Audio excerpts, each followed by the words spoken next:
More than 10,000 asylum seekers at the southern border have been sent back under the controversial Remain in Mexico policy. That's according to a Mexican government official who says the Central Americans were returned to Mexico as their asylum cases are processed in American immigration courts. And we've learned the Trump administration wants to expand this practice beyond the 3 ports of entry where the practice is already currently in place. The plan comes as the U.S. and Mexico reached a deal to avoid tariffs. In return, Mexico will deploy its National Guard to curb migration from Central America. The New York Times reports the deployment had already been agreed to before President Trump threatened tariffs on Mexico. CBSNews.com politics reporter Camilo Montoya-Galvez has been covering this story for us. Camilo, welcome. Great to have you with us. So, clarify this for us, if you will. Under this new agreement, every port of entry along the southern border is going to start returning asylum seekers to Mexico. But that's already been happening at least 3 ports, including El Paso. Is that correct? Correct, Tanya, as you mentioned. So one of the significant provisions of this agreement brokered by the U.S. government and Mexican counterparts is that Remain in Mexico, officially known as the Migrant Protection Protocols, will expand across the entire southern border. At this point, only 3 ports of entries in California, San Diego, Calexico, and in Texas and El Paso have implemented this policy of returning asylum seekers from Central America to Mexico to await their court hearing. Now, a DHS official that we reached out to said the agency has not identified new locations as of yet for the policy to expand, but it does intend to expand this policy in the coming weeks.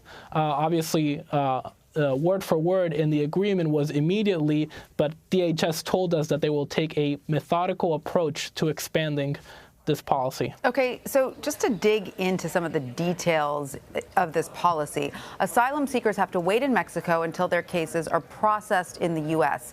One, how long do those cases usually take? And has Mexico agreed to help these asylum seekers in any way while they wait? Well, yeah, so when this was first implemented at the San Diego port of entry back in December, Mexico made a vague promise to offer these migrants work permits. Now, attorneys and legal aid groups said this hasn't happened, at least on a large scale yet. So obviously this leaves a lot of these migrants vulnerable because they can't find jobs in Mexico. And so in terms of how long they wait to actually come back to the U.S. For a judge to hear their asylum case, it could be months and up to a year, according to some attorneys. And then what is life actually like, Camilo, for these people as they wait in Mexico? Right. So like I said, one of the biggest concerns for immigrant advocates and lawyers is that the U.S. says that these migrants are better off in Mexico than they are in the Central American countries where they hail from, Guatemala, El Salvador, and Honduras. But, you know, some of these places like Ciudad Juarez and Tijuana are some of the most dangerous cities in Mexico. They have very high crime rates, and obviously there is very little housing for these migrants to stay in. So many of them stay in tents and temporary shelters.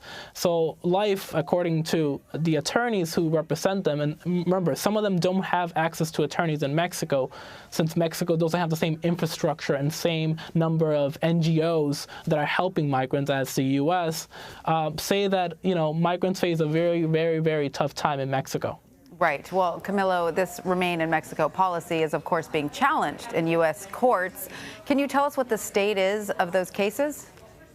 Right. So these immigrant rights groups and activists have mounted several legal challenges to the policy, you know, pretty much after it was instituted. And back in April, a lower court actually blocked the administration from implementing the policy, and DHS halted it for a few days, but then the Ninth Circuit, the appellate court, allowed the government to resume the policy, which it has done, until the Ninth Circuit makes a final decision. So, you know, in a matter of weeks, as the U.S. prepares to expand this policy, a judge could rule that this is unconstitutional or illegal. Well, we will have to wait and see how that all plays out. Camilo Montoya-Galvez, we thank you so much for joining us. Thank you, Tana. Thanks for having me.